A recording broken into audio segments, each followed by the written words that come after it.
What's up, guys? This is Kane with BSO here, checking in with a weekly roundup of your gaming news right here on BSO TV. So the first thing we want to get into is that Marvel Rivals is hitting about the halfway point, and they just launched a new event that's very similar to Lucio Ball if you ever played Overwatch. It's called like Fortune and Sons or something like that. Basically, it's 3-on-3 soccer. With abilities and flying. You pick either Star-Lord, Iron Fist, or Black Widow, and then you play a team of somebody consisting of a Star-Lord, Black Widow, and Iron Fist. Each character has different moves and abilities that they can use to get the ball down the field. If you cross the goal line with the ball in the middle, it's 3 points. To either side, 1 point. Other than that, I think it's first to 10 wins the game, and I think you have to win by 2. Although I've never actually tested that. The closest we got was winning by 2, so I don't actually know. But my suspicion, actually, it's probably just first to 10. I don't know if the whole win by 2 thing applies. That being said, you can get a free Star-Lord skin and a couple of other items just by completing the event, and there are plenty of days to get it done. I'm almost done with it, and there's still like 18 days left in the event. So there's plenty of time, even if you get started with it right now. You can earn the currency needed by playing the mode and also by doing other missions that the game gives you to earn what's called banking, which is the currency that allows you to paint the mural that gives you the skin. The next thing that we want to talk about here is the fact that ranked play in Marvel Rivals needs a small solution. I played 3 different games this past Saturday in ranked play, where we had a teammate quit quite literally before the game even started, and there's no backfill, which meant we had to do a ranked match at 5v6, and like, come on, man, it is hard enough to win ranked matches as is. If you have somebody quitting the game before it even starts, and you're trying to, work around that by having an extra player, it's kind of weird. It sucks. I hope that they backfill that so at least it can be 6-on-6.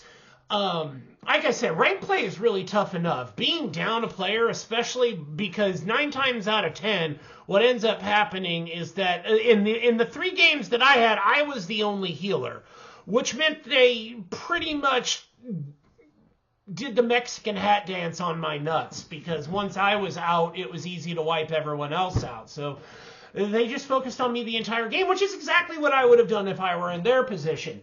So, I mean, it would be cool. Marvel Rivals, NetEase, please, I'm begging you, backfill ranked games. Backfill them. Moving on from Marvel Rivals, where I have our next bit of news, is about the Nintendo Switch 2. It is finally here. It's the same thing we saw. It's the same thing we've been seeing. I mean, I don't know what you want me to say. It's cool that we now have the confirmation that what we knew was coming is exactly what came, but it really feels like Nintendo dropped the ball on this one. I don't even know why they denied it if they knew they were going to show it like 2 days later, and it was going to end up being revealed that, like, well, yeah, we lied about that. See, what happened was we got caught and we lied, but we're Nintendo, so it's all good. And honestly, it is, because they are Nintendo, and that's just the way it rolls, man. Like, I'm going to buy the Nintendo Switch 2. You're going to buy the Nintendo Switch 2.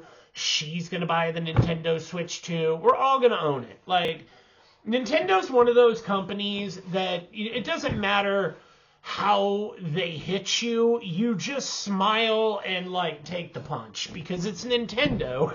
Like, nobody does what Nintendo does. If you want the experience that Nintendo offers, then this is what you have to put up with. But the cool thing about it is that now the Switch 2 is officially announced. We know what it looks like. We kind of have a basic idea of how powerful it is. And we got confirmation that a new Mario Kart is on the way. Mario Kart 9, 10, whatever they're going to call it. We know that the next iteration of Mario Kart is here. We know that because it was shown in the trailer, and the current models that they showed in the trailer are not any models that we have. So that pretty much confirms the fact that these are all new models, all new characters, all new games. Not to mention, there were far more racers on the screen than we had ever seen before, leading people to believe that there is actually going to be upwards of 30 some odd racers in the game. And if a new report is to be believed, there might be a hardcore mode that features pitting and tire changes, which honestly is pretty cool if you think about it. I don't know how often I would play that mode, but I know I'm going to mess with it. I know I'm going to have some fun with it. It would probably remind me a bit of like Rock and Roll Racing or F-Zero, where you had to like pull into little things and gather up more energy before you went back out into Mute City and hit the wall 9,000 times. So we know that we have a new Mario Kart game coming, and we know that there's a Switch 2, and we know that there's Metroid, Prime 4, I believe. So we at least know 2 confirmed games for the Switch 2, probably at launch. So we'll see what happens there. We're supposed to get more information on the Switch in April, as well as them having another event. I will have to check the date on that. I don't know it off the top of my head, which you'd think I would have had it for this, but it's one thing I didn't write down. They're also going to have a Nintendo Direct that kind of shows a little bit more, but not too much. So, yeah, I would expect to get most of the information through leakers and third parties at this point. That's where it's coming from. 2 last things before we go is the other thing is that I would say that Call of Duty is probably in more trouble now than they have ever been. And as a game, as a franchise, people are dropping off in spades. I know for a fact that after I finished the Season 1 Battle Pass, which honestly I had to force myself to finish, I hadn't touched the game and really don't intend to. I'm not going to be buying the Season 2 Battle Pass, which would be the first Battle Pass of Call of Duty that I haven't picked up since 2021, 2022, somewhere around there. So, I mean, if I'm not buying it, I imagine others aren't. There's just no real reason to invest in what they're doing right now.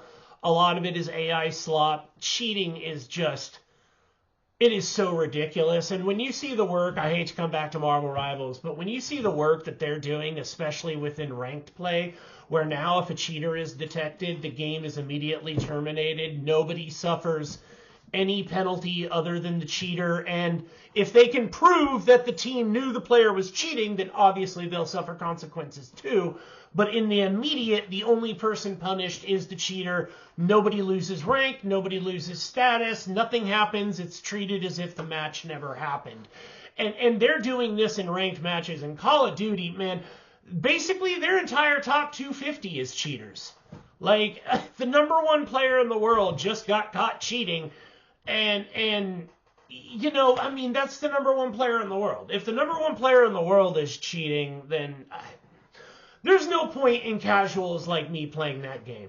Call of Duty has decided that they are going to placate to streamers and to that crowd, and honestly, it's just not worth my time to pick the game up and play it. So, it's in a lot of trouble, but Season 2 coming up, I think that the numbers of Season 2 are going to tell us quite a bit, and I will be interested to see that. And the last thing I would say, and this is kind of, tied into that, is that Microsoft appears to be fully leaving the console game. They recognize that it just wasn't happening for them. This is like the 3rd failure in a row for them with the Xbox, and it looks like they just completely understand that the way forward is to be a third-party app. Like, put their games on as many platforms as possible and rake in the money. I don't see them trying to crank out another, like, console. Like, I mean, especially after the failure that was the Series X. I just don't see it. And they've all but announced that, I mean, they have announced that things are going to be coming out to the to PlayStation and especially the Nintendo Switch itself. But I just don't see them getting back into the console business and trying to make another go at it. It just hasn't worked for them, and Microsoft excels more as a subscription service. That's what they are now. That's what they excel at. They've always been good with subscriptions and software. They're simply not a hardware company, and they never will be. And I think that they finally recognize that. So, I mean, that's about where we are, catching us up here on the 27th of January, 2025. I will, of course, be back next week with more gaming news and another roundup for you. Otherwise, keep it right here on BSO TV. If you want to follow me on Twitter, X, whatever you want to call it, you can. Fight on Twist. That's also my Marvel's Rival name and Marvel Rivals name and my PlayStation/Xbox name if you want to follow me or play a game with me on there. Other than that, keep it right here on BSO TV. This is Kane Webb. We will catch you next time.